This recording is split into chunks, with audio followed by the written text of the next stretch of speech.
Hi friends, welcome to Hanna's recipes. ഇന്ന് ഞാൻ ഉണ്ടാക്കാൻ പോകുന്നത് ചിക്കൻ പോപ്കോൺ ആണ്. കുട്ടികൾക്ക് വളരെയധികം ഇഷ്ടമുള്ള ഈ ചിക്കൻ പോപ്കോൺ സാധാരണയായിട്ട് നമ്മൾ പുറത്തുനിന്നൊക്കെ മേടിച്ചല്ലേ കഴിക്കാറ്. എന്നാൽ ഇത് നല്ല ടേസ്റ്റോട് തന്നെ നമുക്ക് വീട്ടിലുണ്ടാക്കാൻ പറ്റും. ഇതുണ്ടാക്കുന്നത് എങ്ങനെയെന്ന് നോക്കാം. ഇതിനുവേണ്ടി ഞാനിവിടെ ഒരു 400 ഗ്രാം ചിക്കൻ എടുത്ത് വെച്ചിട്ടുണ്ട്.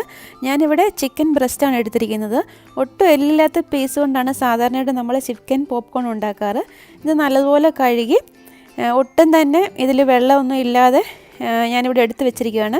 ഞാൻ ഈ വലുപ്പത്തിലുള്ള പീസായിട്ടാണ് കട്ട് ചെയ്തിരിക്കുന്നത്. വേണമെങ്കിൽ കുറച്ചും കൂടെ വലുപ്പം കുറച്ച് നമുക്ക് കട്ട് ചെയ്യാവുന്നതാണ്. ഇതിലോട്ടൊരു 1/2 ടീസ്പൂൺ കുരുമുളക് പൊടി ചേർത്ത് കൊടുക്കാം.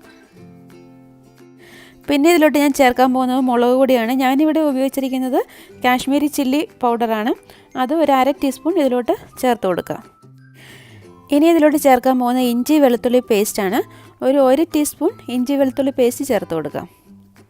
പിന്നെ ഒരു 1/2 ടീസ്പൂൺ ഡാർക്ക് സോയാ സോസാണ് ഞാൻ ഇതിലോട്ട് ചേർക്കുന്നത്. ഇനി ഇതിലോട്ട് ആവശ്യത്തിന് ഉപ്പ് ചേർത്ത് കൊടുക്കാം.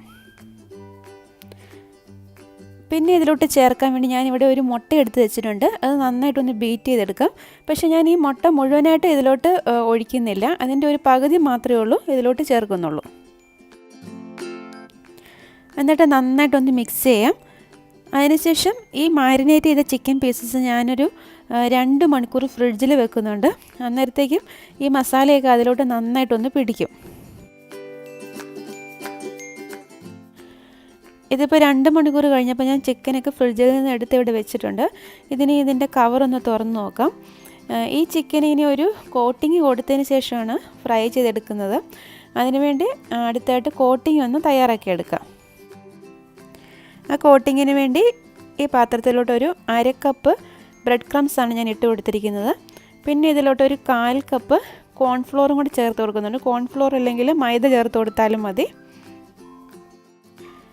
പിന്നെ ഇതിലോട്ടൊരു 1/4 ടീസ്പൂൺ കുരുമുളകിൻ്റെ പൊടി ചേർത്ത് കൊടുക്കുക. ഇനി ഇതിലോട്ടൊരു 1/4 ടീസ്പൂൺ ഉപ്പും കൂടി ചേർത്ത് കൊടുക്കാം. ഇത് ചേർക്കുന്നത് ആ കോട്ടിങ്ങിന് ഒരു ഫ്ലേവർ കിട്ടുന്നതിന് വേണ്ടിയാണ്. ഇത്രയും ചേർത്തിട്ട് നന്നായിട്ടൊന്ന് ഇത് മിക്സ് ചെയ്യണം.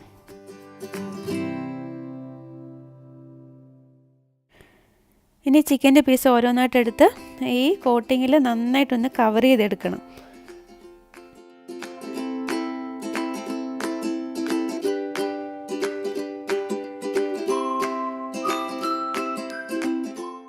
എല്ലാ കഷ്ണങ്ങളും ഇതുപോലെ തന്നെ നന്നായിട്ട് കോട്ട് ചെയ്തെടുക്കാം. നമ്മൾ ആ ബ്രെഡ് ക്രംസും കോൺഫ്ലോറും കൂടെ ഒരുമിച്ച് മിക്സ് ചെയ്തിരിക്കുന്നതുകൊണ്ട് അത് രണ്ടും ഇതിലോട്ട് നന്നായിട്ട് കോട്ടായിക്കൊള്ളും. ഇനി ഇത് ഫ്രൈ ചെയ്തെടുക്കാം. ഇതിനുവേണ്ടി ഞാനിവിടെ ഒരു പാത്രം ചൂടാകാൻ വെച്ചിട്ടുണ്ട്. അതിലോട്ട് എണ്ണ ഒഴിച്ചു കൊടുക്കുക. ഞാനിവിടെ വെജിറ്റബിൾ ഓയിലിലാണ് ഇത് ഫ്രൈ ചെയ്തെടുക്കുന്നത്. എണ്ണ നന്നായിട്ട് ചൂടായതിന് ശേഷം മാത്രമേ ഉള്ളൂ ചിക്കൻ്റെ കഷ്ണങ്ങൾ ഇട്ട് കൊടുക്കാവുള്ളൂ.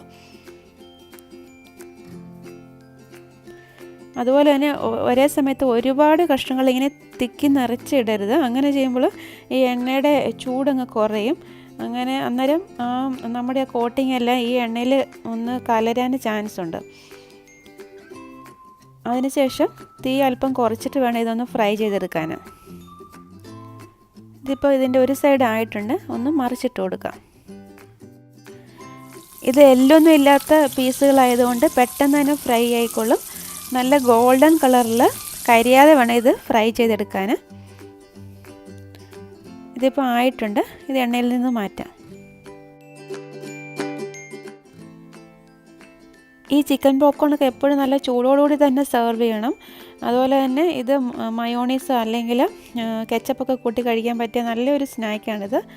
കുട്ടികൾക്കൊക്കെ ഏതായാലും തീർച്ചയായിട്ടും ഇഷ്ടമാകും. വെക്കേഷൻ സമയത്തൊക്കെ അവർക്ക് ഉണ്ടാക്കാൻ പറ്റിയ നല്ലൊരു സ്നാക്കാണിത്.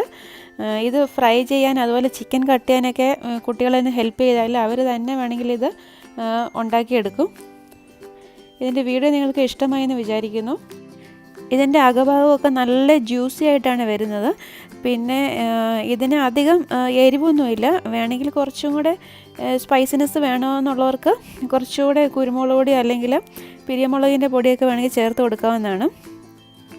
ഇതിൻ്റെ വീഡിയോ ഇഷ്ടമായാൽ ലൈക്ക് ചെയ്യാൻ അതുപോലെ ഷെയർ ചെയ്യാനും മറക്കരുത്. അതുപോലെ ഇതുവരെ ഹന്നാസ് റെസിപ്പീസ് സബ്സ്ക്രൈബ് ചെയ്തിട്ടില്ലെങ്കിൽ സബ്സ്ക്രൈബ് ചെയ്യാനും മറക്കരുത്. വീണ്ടും നല്ലൊരു റെസിപ്പിയുമായി കാണാം. Thanks for watching Hanna's recipes.